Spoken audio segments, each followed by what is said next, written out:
It is the Michigan Football Report here on a Thursday. We're going to take some questions, give you some insights where we think this team, this program is 1/3 of the way through the season. Now, I'll tell you what, Jack, I see you wearing your new glasses again. People got a DM from someone said, hey, James, Jack's glasses, if you guys get the drift, Jack's glasses looking great. What'd you do? What changes did you make, Jack? So maybe a future date you can address what changes you made on your glasses because they weren't referring to anything about me. But nevertheless, let's go to Rocky G from the Instagram account.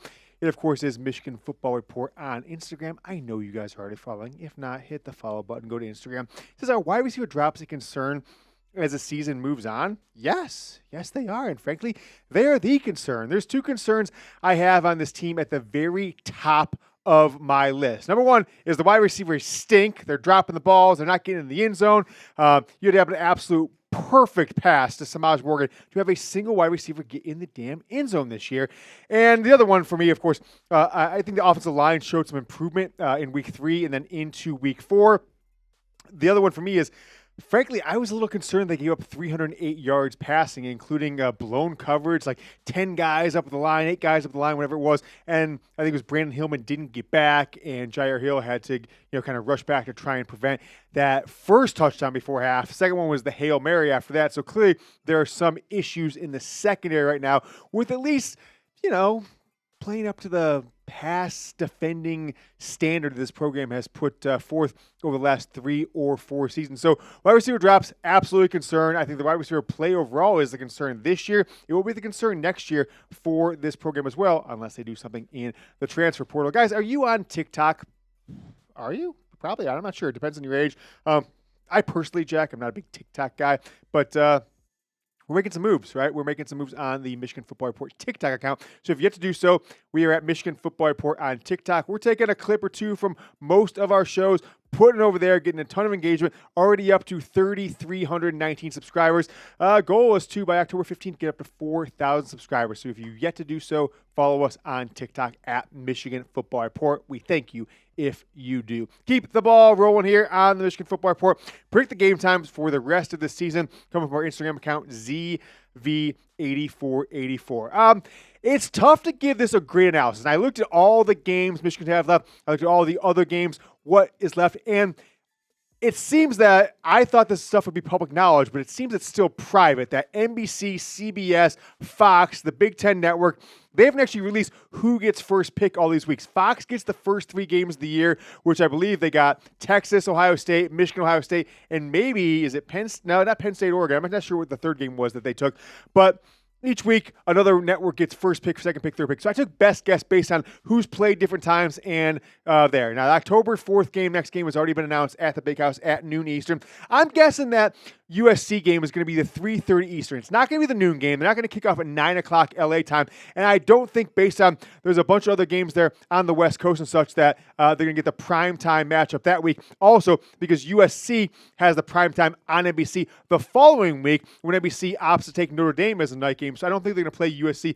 back-to-back weeks. They could, but I'm guessing 3:30 on that one. Washington, though, I think will be the 7:30 Eastern game the week after that. You know what? Now that I look at it, I think I may have overthought it because maybe Washington can't be that 7:30 because that's an Notre Dame one, but we'll see how it shakes out. But if I was choosing, I'd go 7:30 on that one. Michigan State, I think because of the games that week, that one ends up being a noon game, especially if Michigan State loses 1 or 2 more games before that. It's been in prime time many of the last few years. I think Purdue will be a noon game.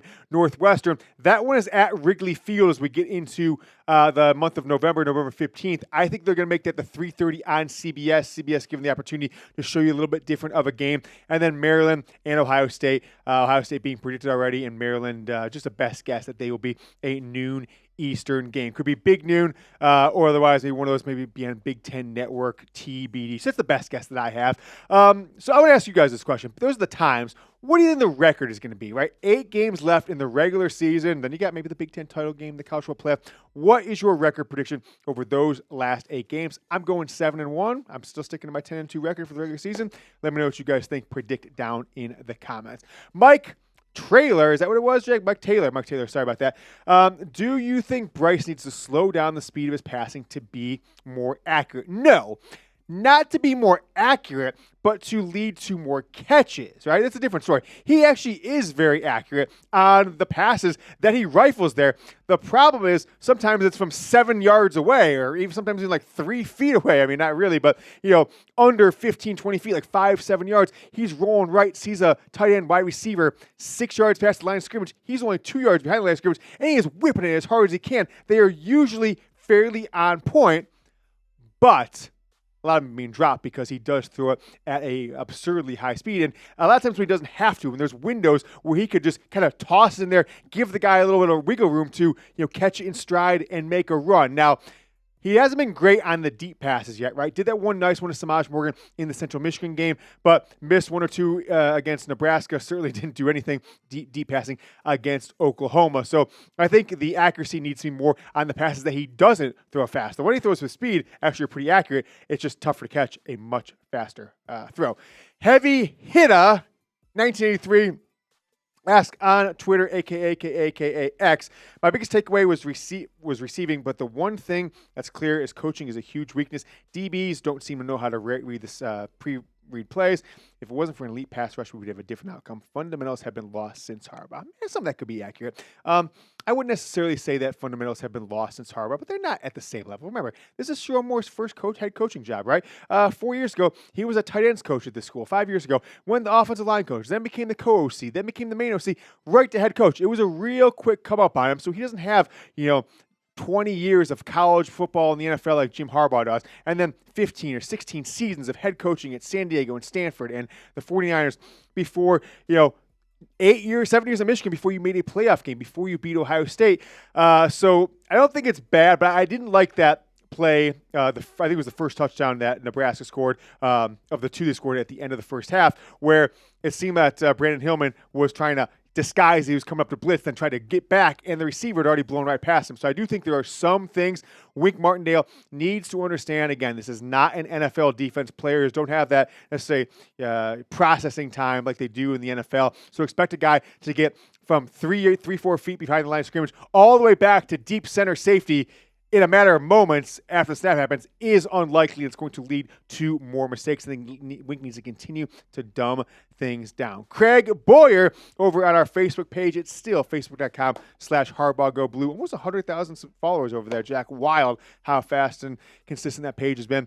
They won't let us change the name, though. It's still, they're saying Harbaugh Go Blue. That's the name you chose. That's the name you keep. Bryce, a lot of pressure. He's the quarterback option, the best quarterback option. We need to remember he's a true freshman. It's a marathon, not a sprint. I mean, look, he's at or ahead of anyone's best expectations. Overall, you're 3-1. You got a big road win against Nebraska. You really struggled against the best defense this team's faced so far, and maybe the best defense they play all year, potentially leading up to that Ohio State game. But I do think that you should expect better than 9 of 23, 8 of 23 against Oklahoma, and 12 of 22. There are quite a few passes that he is still missing. Haven't really seen anything downfield.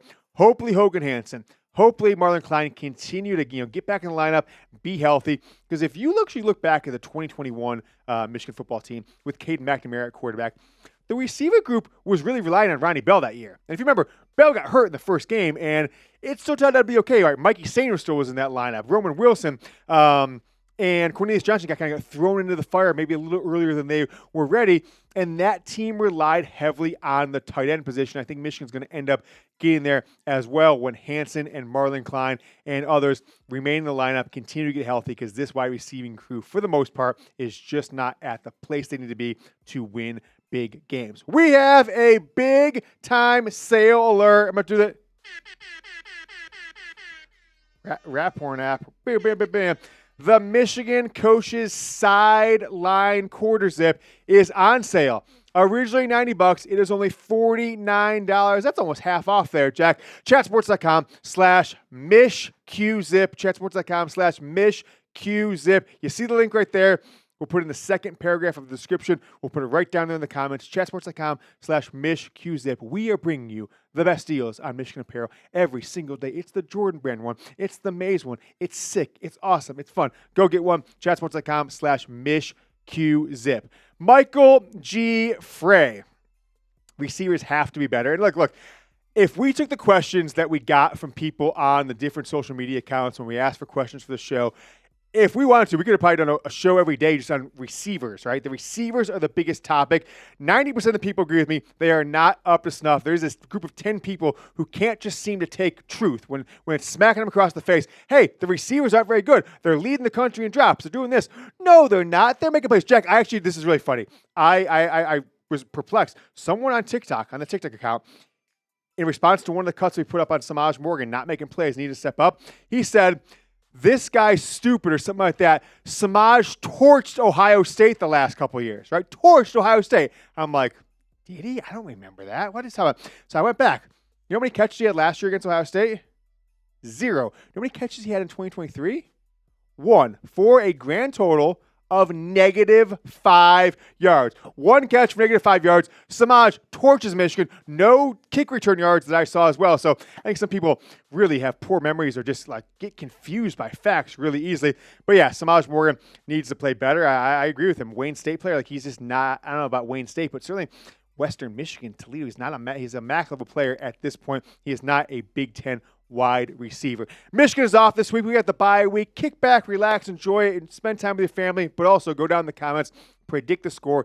Michigan against a very poorly playing Wisconsin team, a team that has struggled so far. Give me some early score predictions as we are still 9 days away from the next Wolverines game. I'm going to get my early score prediction. Haven't done a ton of analysis, just looked at Wisconsin scores so far. I'm going 38-13 Michigan. This Wisconsin program is falling apart at the seams. I think Luke Fickell is a guy I thought would be super successful there, is not long for that job. Keep it rolling here with some questions. Morgan and Goodwin are trash. Yeah, trash. Maybe not playing well. I don't know about the trash. Don't call them names. I want Marsh and Browser out there, right? The true freshman wide receivers, the highly rated wide receivers, the 4-star receivers. I'm not sure how much we've seen any of those guys. Marsh has been in there a few snaps, but haven't gotten enough. I think Michigan's due to see some fresh blood at that wide receiver position. So thanks so much for the question and the comment, John. Michael Hayes, passing game was horrible at Nebraska. Underwood either overthrew them, underthrew them. Receivers didn't catch it. Horrible, no. Not ideal, yes. Channing Goodwin was a fingertip away from having a beautiful touchdown catch. A couple other ones that could have went Michigan ways. Bryce was a couple drops and an inch or two away from being like 15 of 22, 16 of 22 for like 170 yards and a touchdown. It would have looked a lot better. So true freshman, just let that happen. Let things happen. I think they'll get there. They got one more game against Wisconsin to kind of ease into things before the big test in 2 weeks against USC out at the Coliseum. We got challenged to a subscriber battle the last week of the month of September. With the Alabama Football Report. They are at 653 new subscribers this month. That's a show we have here at Chat Sports. Kind of, a little bit of a rivalry with them. And we've got 529. So we are about 120 behind the Alabama Football Report. So if you want to win more games, win here on YouTube, go ahead and subscribe to the channel. Help us brag as we get to the end of the month of September. 6 days left. We need to catch up. We're about 120 back. So subscribe, youtube.com/Michigan TV. Michael Blunt. We need to sustain offensive drives. This offense is hit or miss. And that's really true, right? If you look at this offense right now, it's like Justice Haynes, 75 yards touchdown. Justice Haynes, 75-yard touchdown.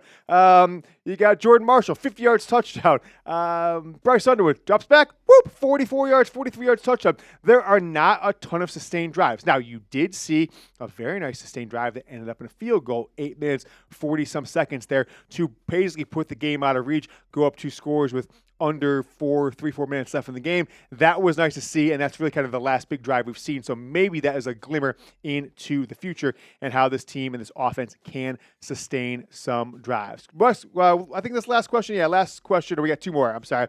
Kiwi's Big Adventure says, is IU, meaning Indiana, better than Michigan as of right now, dropping 63 on a previously top 10 ranked Illinois? The answer is unequivocally yes, although they don't face each other this year on the field.